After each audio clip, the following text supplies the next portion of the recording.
Bangladesh army catering এর সহযোগিতায় দিল্লিতে হাই কমিশনের কাচ্চি কূটনীতি।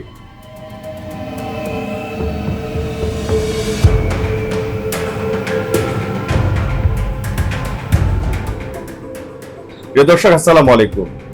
সাথে আছি আমি জহিরুল ইসলাম।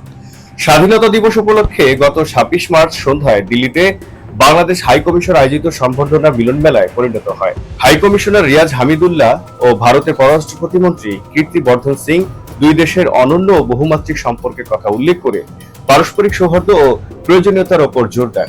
হাই কমিশনার মুক্তিযুদ্ধে ভারতের ভূমিকা স্মরণ করে কৃতজ্ঞতা প্রকাশ করেন। ভারতের পররাষ্ট্র প্রতিমন্ত্রী কীর্তি বর্ধন সিং জানান, বহুমুখী সম্পর্ককে গভীরতর করার জন্য নতুন সরকারের সঙ্গে কাজ করতে ভারত উন্মুখ হয়ে আছে। এদিন সন্ধ্যায় বাংলাদেশ হাই কমিশন ও সংলগ্ন হাই কমিশনের বাসভবন চমৎকারভাবে সাজানো হয়েছিল। যাত্রাপথে পাতা ছিল রেড কার্পেট, গাছগাছালি সাজানো হয়েছিল আলোর মালায়। উৎসব পরিবেশে দুই দেশের জাতীয় সঙ্গীত পরিবেশনের পর রিয়াজ হামিদুল্লাহ স্বাগত ভাষণে স্বাধীনতা সংগ্রামে ভারতের সেনাবাহিনী ও সাধারণ নাগরিকদের অবদানের কথা কৃতজ্ঞ চিত্তে স্মরণ করেন। হাই কমিশনার বলেন, বীর মুক্তিযোদ্ধাদের আত্মত্যাগে গণহত্যার মুখোমুখি হয়েও পাকিস্তানি দখলদার বাহিনীর বিরুদ্ধে রুখে দাঁড়ানো অগণিত মানুষের জীবনদানের কথা এবং ভারতবাসীর অবদান প্রজন্মর পর প্রজন্ম ধরে প্রত্যেক বাংলাদেশী শ্রদ্ধার সঙ্গে স্মরণ করে।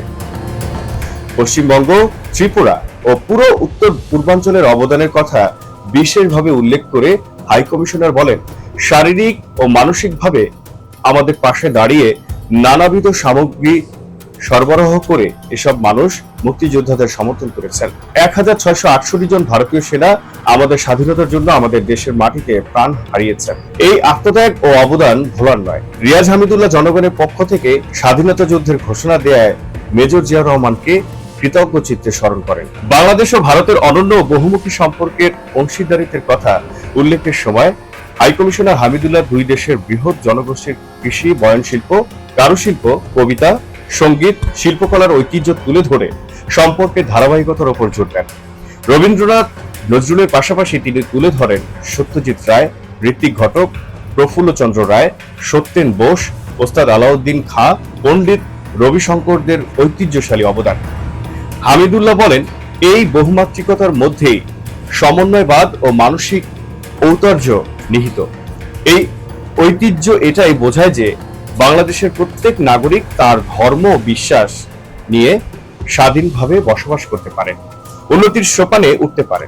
সাবেক প্রধানমন্ত্রী বেগম খালেদা জিয়ার জানাজায় ভারতের পররাষ্ট্রমন্ত্রী এস জয়শঙ্করের উপস্থিতি, দিল্লি হাই কমিশনে ভারতের প্রতিরক্ষা মন্ত্রী রাজনাথ সিংহের আগমন ও খালেদা জিয়ার প্রতি শ্রদ্ধা জানিয়ে শোকবার্তা লেখা, প্রধানমন্ত্রী হিসেবে তারেক রহমানের শপথ গ্রহণ অনুষ্ঠানে ভারতের লোকসভার স্পিকার ওম বিড়লা ও পররাষ্ট্র সচিব বিক্রম মিস্ত্রির উপস্থিতিরও উল্লেখ করেন হামিদুল্লাহ। প্রিয় দর্শক, হাই কমিশনার বলেন, এসব সফর দুই দেশেই দ্বিপক্ষীয় সম্পর্কের ইতিবাচকতার ইঙ্গিত বলে অভিহিত হচ্ছে। সবার আগে বাংলাদেশ নীতির উল্লেখ করে হামিদুল্লাহ বলেন, প্রধানমন্ত্রী তারেক রহমান ভারত সহ সব দেশের সঙ্গে পারস্পরিক সম্মান, বাস্তব পরিস্থিতি ও পারস্পরিক স্বার্থ সম্পর্কিত অংশীদারিত্ব বজায় রাখার উপর জোর দিয়েছেন। প্রিয় দর্শক, বর্তমান বৈশ্বিক জটিলতা ও অনিশ্চয়তায় হাত মিলিয়ে চলার প্রয়োজনীয়তা প্রসঙ্গে হাই কমিশনার প্রধানমন্ত্রী নরেন্দ্র মোদীকে লেখা তারেক রহমানের চিঠির উল্লেখ করেন, যাতে মর্যাদা, সাম্য, পারস্পরিক আস্থা, সম্মান ও সুফলের ভিত্তিতে সম্পর্ক এগিয়ে নেওয়ার আশাবাদ ব্যক্ত করা হয়েছে। ভারতের পররাষ্ট্র প্রতিমন্ত্রী কীর্তি বর্ধন সিং হাই কমিশনারের সঙ্গে হাত মিলিয়ে কেক কাটার আগে বলেন, বাংলাদেশের নতুন সরকারকে ভারতও উষ্ণ অভ্যর্থনা জানিয়েছে।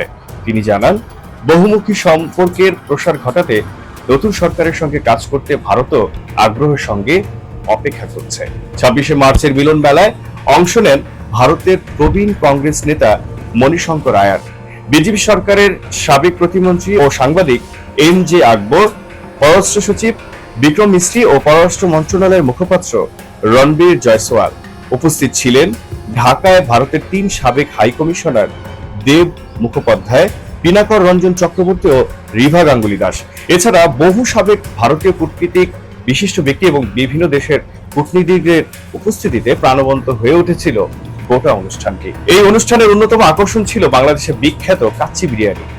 অতিথিদের রসনা তৃপ্তির ভার নিয়েছিল বাংলাদেশ সেনাবাহিনীর ক্যাটারিং বিভাগ। তসলিমা নাসরিন দিল্লি প্রেস ক্লাবে ঢাকায় বাবুর্চির কাচ্চি খেলেন, বাসায়ও নিলেন।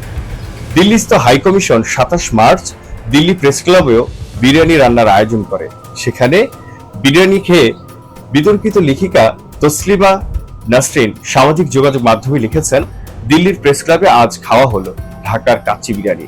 ঢাকা থেকে বাংলাদেশ সেনাবাহিনীর বাবুর্চি আনিয়ে বাংলাদেশ দূতাবাসে স্বাধীনতা দিবসের উৎসব পালন করতে কাচ্চি বিরিয়ানি রান্না করা হয়। 26শে মার্চে দিল্লির প্রচুর মানুষকে নেমন্তন্ন করে দূতাবাসে খাওয়ানো হয়।